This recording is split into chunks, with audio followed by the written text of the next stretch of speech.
કપરાડાના સુથારપાડા અને આસપાસના વિસ્તારમાં વાદળછાયું વાતાવરણ છે, જે વચ્ચે જ વરસાદના કારણે થોડા સમય સુધી વાતાવરણમાં ઠંડક પ્રસરી અને લોકોએ ગરમી અને બફારાથી રાહત અનુભવી. હવામાન વિભાગે જિલ્લામાં વાતાવરણમાં પલટો અને કમોસમી વરસાદની આગાહી કરી હતી અને તે મુજબ જ વરસાદ આજે વરસ્યો છે.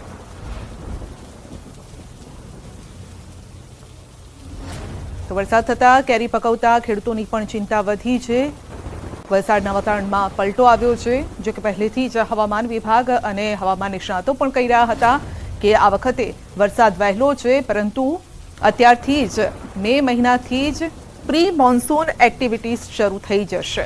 તો આ જે વરસાદ છે એ કેટલીક સિસ્ટમ સક્રિય થઈ છે, જેના ભાગરૂપે અને પ્રી મોન્સૂન એક્ટિવિટીના ભાગરૂપે હોઈ શકે છે. પરંતુ આવા સમયે વલસાડમાં કેરી પકવતા જે ખેડૂતો છે તેમની ચિંતા વધેલી છે. વાદળછાયું વાતાવરણ, કપરાડામાં વરસાદ, સુથારપાડાની આસપાસના વિસ્તારોમાં પણ વરસાદ છે. તો એક તો ભેજવાળું વાતાવરણ અને બીજી તરફ વરસાદ વરસતા કેરીના પાકને નુકસાનની ભીતિ છે. વલસાડના વાતાવરણમાં પલટો આવ્યો અને કેટલાક વિસ્તારોમાં વરસાદ વરસ્યો છે. તો હજુ પણ આ વરસાદ અઠવાડિયા સુધી રહેવાનો છે. અલગ અલગ વિસ્તારોમાં વરસાદ થશે તે પ્રકારની આગાહી છે. તો આવા સમયે ખેડૂતોની ચિંતા વધી જાય છે, કારણ કે કમોસમી વરસાદ છે જે પાકને નુકસાન પહોંચાડે છે. ખાસ કરીને જે કેરીની સિઝન અત્યારે ચાલતી હોય છે, કેરી રસિકો માટે પણ હાલ થોડા માઠા સમાચાર કહી શકાય, કારણ કે જે નેચરલી પાકતી હોય છે કેરી, તેને લઈને નુકસાની છે. વરસાદ આવતા નુકસાની થાય છે અને જેના કારણે કેરીનો પાક પણ બગડી જતો હોય છે. આ અંગે વધુ અપડેટ મેળવીશું સંવાદદાતા ભરત પાસેથી. જી ભરત, આગાહી મુજબ જ વરસાદ વરસ્યો છે, કયા વિસ્તારો છે જ્યાં વરસાદ છે? જી બિલકુલ સંધ્યા, જે રીતે હવામાન વિભાગે આગાહી કરી હતી, 2 દિવસથી વલસાડ જિલ્લાના વાતાવરણમાં પલટો છે. અનેક વિસ્તારોમાં વાદળછાયું વાતાવરણ છવાયું હતું. આજે વહેલી સવારથી જ જિલ્લાના છેવાડાના આવેલા કપરાડા તાલુકામાં વાદળછાયું વાતાવરણ છવાયું હતું અને અત્યારે બપોરના સમયે કપરાડાના સુથારપાડા અને આસપાસના વિસ્તારમાં વરસાદ વરસ્યો છે. વરસી રહેલા વરસાદને કારણે લોકોને ગરમી અને બફારાથી તો રાહત અનુભવી છે.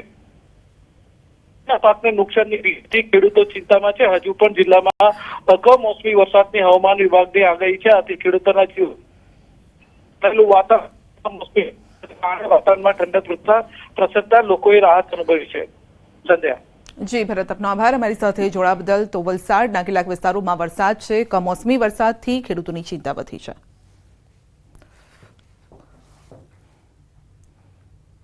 તો ગુજરાતમાં હજુ 4 દિવસ વરસાદની આગાહી છે. કેટલાક ભાગોમાં હળવો વરસાદ થઈ શકે છે.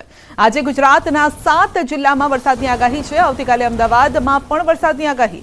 આવતીકાલે ગુજરાતના 10 જિલ્લામાં થઈ શકે છે વરસાદ. તો હજુ પણ 4 દિવસ આ જ રીતનું વાતાવરણ રહેવાનું છે.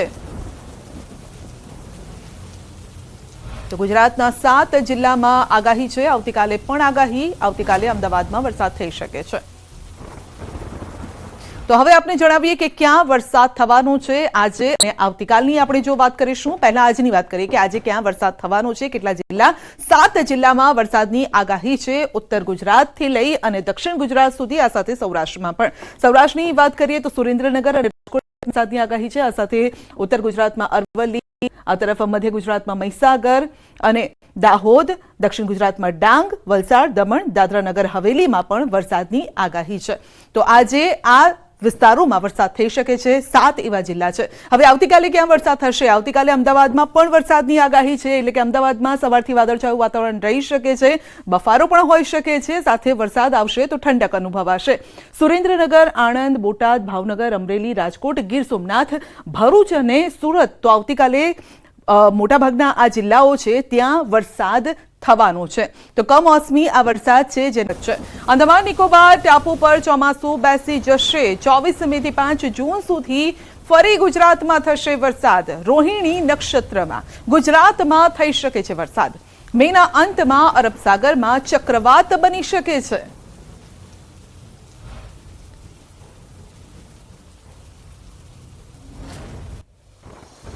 આ ઉપરાંત મેના અંતમાં જૂની શરૂઆતમાં અરબ સાગરમાં ચક્રવાત થશે.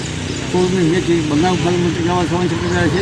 16 થી 24 મેમાં અંદમાન નિકોબાર ટાપુ પર ચોમાસું બેસી જશે અને આ ચોમાસું જે છે એ હાલના દક્ષિણ સુધી બચી શકે, પણ આ ચોમાસું નિરંતર ચોમાસું ગણી ન શકાય.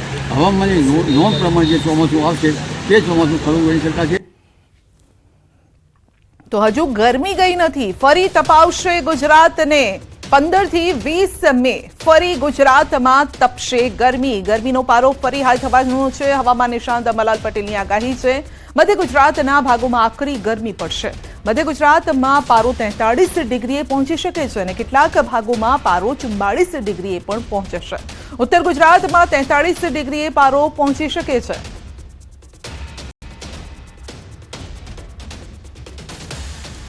તારીખ 15 થી 20, 15, 16, 17, 18, 20માં ભારે ગરમી, આકરી ગરમી આવશે. મધ્ય ગુજરાતના ભાગમાં મધ્યમ ઉષ્ણતામાન 43 ડિગ્રી સેલ્સિયસ જેવું થવાની શક્યતા છે. કેટલાક ભાગમાં 43 ડિગ્રી સેલ્સિયસ જેવું થવાની શક્યતા છે. ઉત્તર ગુજરાતના ભાગમાં 43 ડિગ્રી સેલ્સિયસ.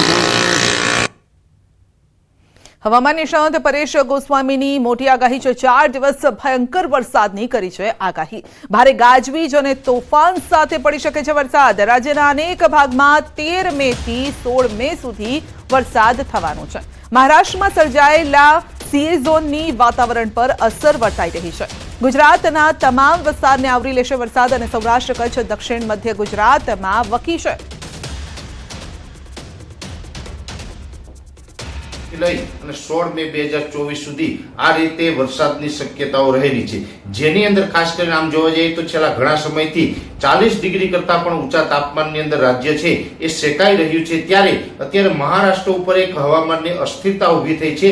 આ અસ્થિરતાને કારણે 850 એચપીએ લેવલે એક શિયર ઝોન સર્જાયો છે અને 700 એચપીએ લેવલે છે એ અરબી સમુદ્રમાંથી આ સિસ્ટમને ભેજ મળી રહ્યો છે, જેને કારણે રાજ્યના હવામાનની અંદર એક પલટો જોવા મળશે, જેમાં ખાસ કરીને રાજ્યના મોટા ભાગના વિસ્તારોની અંદર વરસાદ.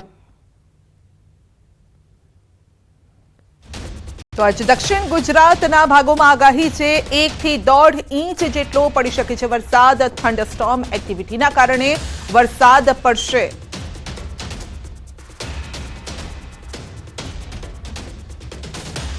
મે 2024 થી આ જે વરસાદની જે તીવ્રતા અને વિસ્તારો છે એમાં વધારો થતો જશે. 13, 14, 15 અને 16 આ 4 દિવસ છે. આ 4 દિવસ દરમિયાન રાજ્યના મોટા ભાગના વિસ્તારોને આવરી. તો ખેડૂતો માટે મહત્વની આગાહી છે. આ વખતનું ચોમાસું ખૂબ જ સારું રહેશે અને આ આગાહી કરી છે 33 વર્ષથી ભડલી વાક્ય પરથી પૂર્વાનુમાન કરનારા રમણીક વામજાએ. તેવું જણાવ્યું છે કે 16 આની વર્ષ થશે અને ચોમાસા દરમિયાન 50 થી 55 ઇંચ જેટલો વરસાદ થશે. 33 વર્ષથી ચોમાસાનું અનુમાન કરતા રમણીક વામજાએ જણાવ્યું છે કે મે મહિનાના 13 થી 15 તારીખ વચ્ચે માવઠું થશે અને મે મહિનાના અંતમાં વાવાઝોડાની પણ શક્યતા છે. તેઓએ જણાવ્યું છે કે 2 જૂને કેરળમાં વરસાદ થશે અને ત્યારબાદ રાજ્યમાં 28 જુલાઈ સુધીમાં સારો વરસાદ થઈ શકે છે. વાવણી લાયક વરસાદ થશે. આ ઉપરાંત ઓગસ્ટ, સપ્ટેમ્બરમાં પણ ખૂબ સારા વરસાદનું અનુમાન છે. છે અને 29/5 થી 31 એક વાવાઝોડા છે. વરસાદ બે છે કેરળની અંદર બેસી જશે. 15/6 અને 17/6 ની અંદર અમુક જગ્યાએ સૌરાષ્ટ્રની અંદર વાવણી લાયક વરસાદ થાય અને 28/6 સમગ્ર સૌરાષ્ટ્રની અંદર વરસાદ સારો થાય તેવું મારું પૂર્વ અનુમાન છે. કે વાવણી ત્યારે આખા સૌરાષ્ટ્રમાં જૂન મહિનાની 25 તારીખથી જૂન મહિનાને આખા સુધી જુલાઈની 3જી 4જી તારીખ સુધીમાં બધી જગ્યાએ વાવણી થઈ જશે અને સારો વરસાદ